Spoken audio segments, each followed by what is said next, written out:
นะค่อยมาเก็บขี้เหล็กนะโป่งล้อไว้หลายนะมึงได้เห็นปะมึงนับขี้เหล็กนะมึงนี่มีแต่ขี้เหล็กทั้งหมดนะค่อยมาเก็บวิดนะค่อยมาห่านมาก็หลายทีเดียวมึงได้ขี้เหล็กนะค่อยไม่ได้มาเก็บตะหึงแล้วนะต้องธรรมชาติเดี๋ยวนะเก็บเว้นเดี๋ยวนี้มันจะหลายเดี๋ยวนี้ไม่ได้ปิดราคาได้เดี๋ยวนี้ได้ดิเก็บแล้วเมื่อสิเฮ็ดอันโลพอมันยุบแล้วก็ซื้อน้ำเย็นแล้วก็ซื้อขึ้นมาอันซื้อ2 ฟีตวินขายเดิน2 ปีหน้าพวกเจ้าเพราะนักมันหลายนะพวกนี้โอ้ตกเจ้าเอาคนไม่ได้วิได้งานเพราะน้องผู้เฒ่ามันนี่เดี๋ยวเจ้ามึงเนี่ยโนดเอารู้อ๋อเลาะอยู่นะพวกนี้โอ้ตั้งคักเลยนะพวกนี้มึงนี่นักคักมาคักสุดเจ้าเฮ้ยมือซ้อมเอากว่าตัวนี่ตัวสุดนี้คักเท่ปุ่งแล้วบัดนี้นะวางหันจะโอ้นี่ก็ค่อยมาตัดไว้ได้มาห่านงาไว้ได้ไม่ถึงใดนี่มีห่านงาก็หึงเติบแล้วเอามือทั้งขี้ทั้งขวายนี่ได้สูนะมันเกิดเองเด้มันเกิดเองนี่เหม็นหมดแล้วนี่นะสิได้มันจะได้พันมีได้ผู้มาเอานะเจ้าเป็นผู้ห่านงาเนาะแต่มู่เพิ่นมาเอานะข้าอยู่ดอกคนมาเอาโกนแล้วนี่นะนั่นน่ะเจ้าเอ้ยมือกักตุนไว้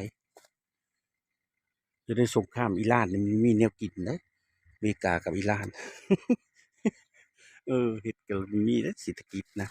อะลีได้สวยมีเพิ่นก็อ้อมกินเล็กกินนะสู้เห็นในคลิปกดไลค์กดอันนั้นเด้อกดแชร์ให้เด้อติดตามทั้งอันยูสองค่อยแน่2 YouTube ค่อยนะแนวนั้นได้สิจะแม่นบ่ผิดพลาดก็ขอโทษเด้อสู้นี่นี่นี่ถ้าคุณแห้งหลายสิยาวไปถ้าคุณแนวนั้นได้เด้อสุดเจ้าเด้ออย่าลืมนะกดตามค่อยแน่เอาอันนั้นเบิ่งนี่ผักกิเหล็กนะเออแลขอสตูดูยากเด้อสุดเจ้าเด้อข้อยก็บ่มีเบิ่งจับนี่ข้อยก็สิเฮ็ดอันนี้อันนี้ขอสตูดูยากเด้อสุดเจ้าเด้อเฮ็ดอันนี้เอานี่ทิ่มเลยมันเบิ่งหนึงไปจับกองขาตั้งบ่มีโกมันน่ะนี่เฮ็ดอันนี้เอาเห็นก็กดติดตามกดอันแชร์กดอันนั้นให้เลยSubscribeให้เด้อทาง2ข้อยนะแม่ใหญ่ยงลาวนะมันเป็นนั่นแหละก็คักอยู่ได้อเนี่ยต่างประเทศได้ตีนยีบเนาะอันนี้เพิ่นยังว่าพักอันนี้เพิ่นไม่สิกินโลดมันขมต้มอีกมันก็บ่มีเสือพญาติแล้วเนาะสู้สัวนั่นเลยอันนี้อืมเก็บอันนี้แล้วนี่เก็บมาเว้นขายเดือน2 ปีหน้าก็อยู่ดีมีแฮงก็สิตายปลาคาตุ้ยเอออย่างนั้นเด้อเจ้าอันนี้ก็สำบายไปนิดนึงอันนี้อันนี้อันนี้เฮ็ดอันนี้แหละอืมมันเกิดมาแล้วเนาะต้องรับใช้ได้ทุกอย่างข้อยว่าอันนี้แหละเหรอเบิ่งนี่จับกองเนาะมันก็โน่อยู่เด้อคันเฮ็ดอันนี้เนาะสู้ตีนเขาก็สะอาดอยู่ได้เห็นว่าแนวนี้ก็คือคีบบ่คักแต่ว่า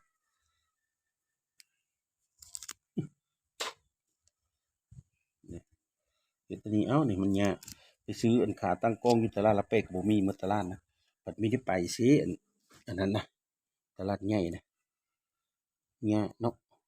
แต่ว่าบ่เคยเฮ็ดเลยดูแนวนี้แหละโซเพิ่นเอาสุกนี่ก็เด็ดเอานี่นั่นนั่นนั้นได้สวยเนี่ยเด้อบ่ได้คือมือได้สิบสร้างบ่เท่าเคย10ลูกเคยบ่ท้อพอเท่าเพิ่นว่าอันนี้ก็ตีนมือนี่บ่ได้คือมือจักแนวเนาะนี่มันเว้าดอกนี่นี่โซไปเลยนี่พูดนี่แหละนี่ตั้งพะวออยู่พูดเอาบัดนี้อืมอืมนี่โซเพิ่นเอาสุกก็ได้คือกันเขากินโลดสำหรับขี้ดีดอันนี้เซอะเฮ็ดได้เลย ต้มเพื่อมันจืดไม่ได้ง่าย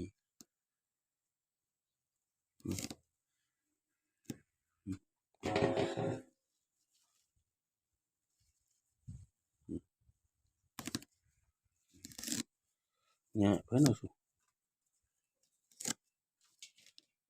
เฮ้ยโซนี่ไปเลย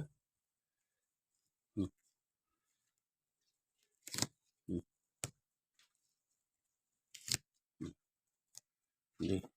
ง่ายไปนิดนึงเพื่อมันอยู่หลายเพื่อนเอาสุตีนครับใส่ยางครับใส่แล้วก็ต้องเอฟเพื่อมันเฮ็ดเหม็นความกูเว้าบ่สู้มีแต่ยางลูกเดียวเท่านั้นสิบ่ายข้าวบ่ายก็ได้เอาอันนี้ก็ได้เลยดิติดตามทั้งสองคนเดี๋ยวได้สู้เอ้ยพักกะเล็กเวนกินคิดอะไรกันเนี่ย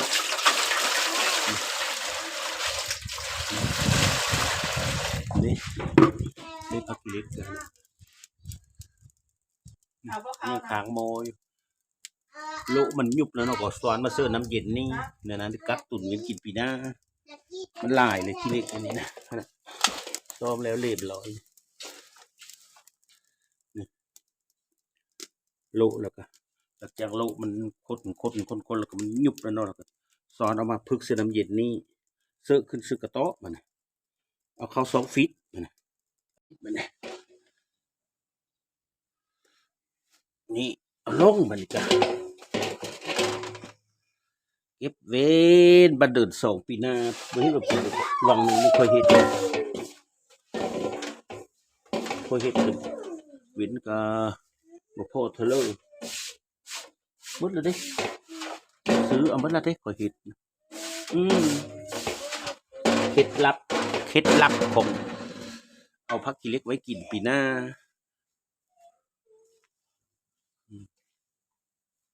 นี่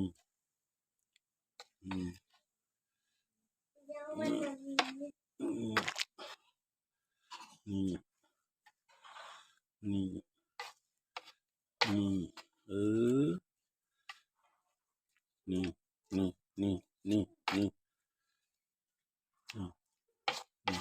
บูมีดำแล้วก็แล้วเจ้าคันเฮ็ดถือเหลืองนะเอาจนฮอด2030ผู้ก็ได้คันเฮ็ดเป็นนะนี่รู้วิธีขั้นตอนมันก็เฮ็ดได้อยู่ปีนี้ก็สิเฮ็ดไว้หลายปีนี้นะก็จะ100 โลนี่เด็กเดี๋ยวแล้วก็ขึ้นมามันซื้อน้ำเย็นมานี่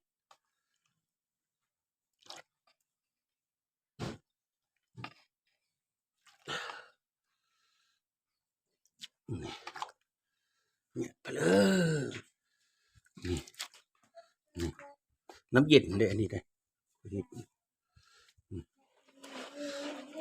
คือมันบัดนะคันจะเว้าแล้วก็มันบัด